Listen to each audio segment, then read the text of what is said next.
Hi friends, Siragadikka ஆசை சீரியலில் நாளைக்கு என்ன நடக்க போகுதுன்னு பார்க்கலாம். வாங்க வீடியோக்குள்ளே போகலாம். நம்ம சேனல் இன்னும் சப்ஸ்கிரைப் பண்ணாதவங்க சப்ஸ்கிரைப் பண்ணிக்கோங்க. முத்து வந்து மீனா இன்னைக்கு நைட்டு வீட்டில் யாருக்கும் சாப்பாடு செய்ய வேண்டாம், நானே டிஃபன் வாங்கிட்டு வரேன், சந்தோஷமாக இருக்க மீனா, நீ எதுவும் செய்யாத, ஃப்ரீயாக இரு அப்படின்னு சொல்கிறாரு. எல்லோரும் வந்து என்ன முத்து இன்னைக்கு என்ன எல்லாத்துக்கும் சாப்பாடு வாங்கிட்டு வந்துருக்குறேன், என்ன விசேஷம் அப்படின்னு ரவி ஸ்ருதி எல்லாம் கேட்குறாங்க.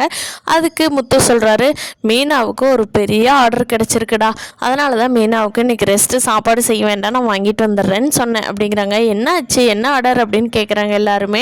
அப்போ முத்து சொல்கிறாரு, அதுவா, அது வந்து அந்த சிந்தாமணியோட ரிலேஷன் இருக்கார் இல்லையா, அவர் பையனுக்கு கல்யாணம், அவர் ரொம்ப பெரிய இடம், ஆனால் அவர் வந்து ஆர்டர் மீனாவுக்கு தான் கன்ஃபார்ம் பண்ணிட்டு போயிருக்காரு, எங்கிட்ட சொன்னார், அதுக்காகத்தான் சந்தோஷத்தில் மீனாவை எதுவும் செய்ய வேண்டாம்னு சொல்லியிருக்கு அப்படிங்கிறாங்க.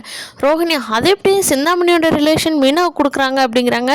அதுக்கு முத்து கேட்குறாரு, என்னம்மா, ஏன் உனக்கு என்ன கஷ்டமா, ஏதாவது வேண்டான்னு சொல்லிடலான்னு பார்த்துறாத அப்படிங்கிறாங்க. ஸ்ருதி சொல்கிறாங்க, ஆமாம், நம்ம சோசியல் மீடியாவில் நல்லா போஸ்ட் போட்டோம்ல, மெயினாக செஞ்சதையெல்லாம் போட்டிருந்தோம் இல்லையா, அதை பார்த்துட்டு நல்லா பண்ணுறாங்கன்னு சொல்லி கொடுத்துருப்பாங்க, ரொம்ப சந்தோஷம் அப்படிங்கிறாங்க. தேங்க்ஸ் பலகுரல் அப்படிங்கிறாங்க முத்து. ரோஹிணி சாப்பிட்டு முடிச்சுட்டு வேகமாக போய் சிந்தாமணிக்கு ஃபோன் பண்ணுறாங்க. என்னங்க மேடம், என்ன ஆச்சு, ஏன் உங்கள் ரிலேஷன் வந்து ஆர்டர் உங்களுக்கு கொடுக்காம மீனாவை கொடுத்துருக்காங்க அப்படிங்கிறாங்க.